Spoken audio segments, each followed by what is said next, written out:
ভাইরা, আপনাদের সময়টাকে দিনের জন্য লাগান, আল্লাহর ইবাদতে লাগান, যতটুকু সময় যতটুকু তাসবিহ তাহলিল এর মধ্যে লাগান।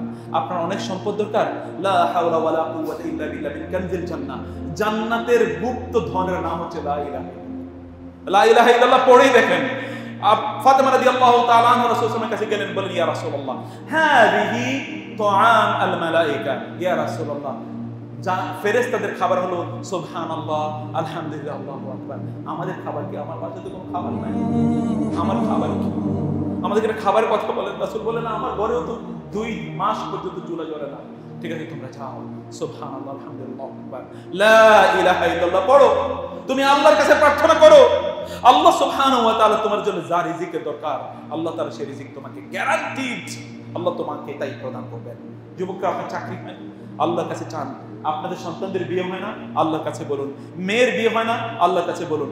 ছেলে ঠিকমতো পড়াশোনা করে না, সে হয়ে যাচ্ছে, সে বিপদে কুপদে চলে যাচ্ছে,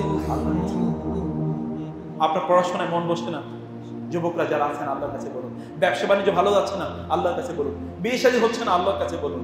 আপনার রোগ আছে, আল্লাহর কাছে বলুন। আপনার টেনশন আছে, আল্লাহর কাছে বলুন। আল্লাহ সুবহানাহু ওয়া তাআলা তো আছেন, তার কাছে বলতে আপনার লজ্জা কিসের? ফেসবুকে বলার আগে আল্লাহকে বলুন। ফেসবুকে বলার আগে আল্লাহ সুবহানাহু ওয়া তাআলা যদি বলতে পারেন, নিশ্চিত থাকুন মহান আল্লাহ সুবহানাহু ওয়া তাআলা আপনার প্রয়োজন পূর্ণ করবেন। কিন্তু আল্লাহর কাছে বলার জন্য এরকম একটা দরদি মন তৈরি করতে হবে, এরকম একটা অনুগত অন্তর তৈরি করতে হবে। এমন একটা অনুগত অন্তর তৈরি করতে হবে। রাসূলকে ফলো করুন, আপনার গোটা জীবনকে রাসূলের সুন্নাহ দ্বারা মুড়ে দিন, আবিষ্ট করে রাখুন, ভালোবাসা দিয়ে আবিষ্ট করে রাখুন। দেখবেন সকল সমাধানে, গোটা পৃথিবীর সকল সমাধান আপনার পদচুম্বন করবে। গোটা পৃথিবীর সকল সুখ শান্তি আপনার চারদিকে ঘুরতে থাকবে, পৃথিবী আপনার পেছনে ঘুরতে থাকবে। কোন এক সময় আপনি পৃথিবীকে বলবেন, এই পৃথিবী, এই কেলাব, এই কুকুররা, তোমরা আমার কাছ থেকে দূরে সরে যাও। কোন এক সময় আপনি বলবেন, আল্লাহ সুবহানাহু ওয়া তাআলা আপনাকে সেই স্টেটাস প্রদান করবেন, সেই মর্যাদা আপনাকে প্রদান করবেন। দুনিয়া আপনার জন্য, আল্লাহর কসম করে বলছি ভাইয়েরা এখানে যারা আছেন, যুবকরা যারা আছো, দুনিয়া আপনাদের জন্য কোনো টেনশন না। দুনিয়া আপনারা পাবেন না, এটা আপনাদের জন্য কোনো টেনশন না।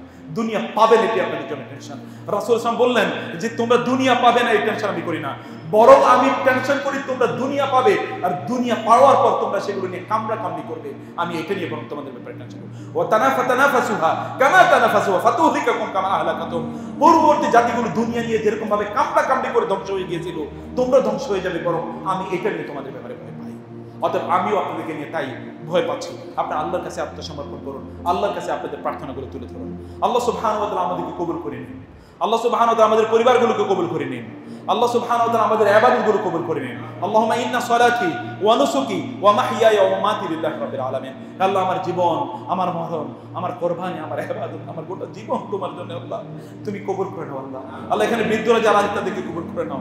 আল্লাহ, যাদের জন্য মৃত্যু তুমি অবধারিত, প্রত্যেকের জন্য অবধারিত করে রেখেছো, যাদের জন্য ইমিডিয়েট অবধারিত করেছো, তাদের প্রত্যেকের ঈমানের মধ্যে তুমি শক্তি তৈরি করে দাও। আল্লাহ আল্লাহ আমাদের প্রত্যেকের ঈমান পরিপূর্ণভাবে ঈমানদার না বানিয়ে তুমি আমাদেরকে তোমার কাছে ডেকে নিয়ে নাও। আল্লাহ আল্লাহ তুমি আমাদেরকে মুসলিম না বানিয়ে মৃত্যু দিও না। আল্লাহ আমাদের সন্তানকে কবুল করে নাও। আল্লাহ আমাদের সন্তানদেরকে তোমার দ্বীনের জন্য কবুল করে নাও, তোমার দ্বীনের দায়ী হিসেবে কবুল করে নাও। আল্লাহ আমাদের পরিবারগুলোকে জান্নাতি পরিবার হিসেবে কবুল করে নাও। আল্লাহ আল্লাহ আমাদের যুবকদেরকে তুমি ওমর এবং আবু বকরদের মতো করে দাও। আল্লাহ ওসমান এবং আলীদের মতো করে দাও, খালেদ এবং আইয়ুব, সালাউদ্দিন আইয়ুবের মতো করে দাও। আল্লাহ আল্লাহ আমাদের যুবকদের মধ্যে তুমি ওমরের প্রতিচ্ছবি তৈরি করে দাও। আল্লাহ আমাদের যুবতীদের মধ্যে আয়েশার প্রতিচ্ছবি তৈরি করে দাও। আল্লাহ আমাদের বিদ্যুতের মধ্যে আব্দুর রহমান এবং আউফের প্রতিচ্ছবি তৈরি করে দাও। আবু বকরের মতো দ্বীনের জন্য তারা কোরবান করে দেবে নিজেদেরকে, এরকম করে দাও। আল্লাহ আল্লাহ আমাদের মা বোনদেরকে কবুল করে নাও, দিনদারি আমাদের জন্য সহজ করে দাও। এই এলাকাকে তোমার সুন্নাহ দিয়ে মুড়িয়ে দাও। আল্লাহ এই গোটা এলাকার লোকের যেন সুন্নাহকে ভালোবাসে, সুন্নাহ অনুসারে চলে, সেই তৌফিক দান করো। আল্লাহ এই মসজিদটাকে পরিপূর্ণভাবে সুন্নাহ মোতাবেক যেন পরিচালিত হতে পারে, এখানকার ইন্তেজামিয়া কমিটি এবং এখানকার যারা ইমাম এবং মুয়াজ্জিন আছেন তাদেরকে সেই তৌফিক দান করো। আল্লাহ আমাদেরকে দিন বুঝার তৌফিক দান করো। ইবাদাল্লাহ রাহিমাকুমুল্লাহ, ইন্নাল্লাহা ইয়া'মুরু বিল আদলি ওয়াল ইহসান ওয়া ইতা'i যিল কুরবা ওয়া ইয়ানহা আনিল ফাহশাই ওয়াল মুনকারি ওয়াল বাগই ইয়া'iযুকুম লা'আল্লাকুম তাযাক্কারুন ফাযকুরুনি আযকুরুকুম ওয়াশকুরু লি ওয়া লা তাকফুরুন।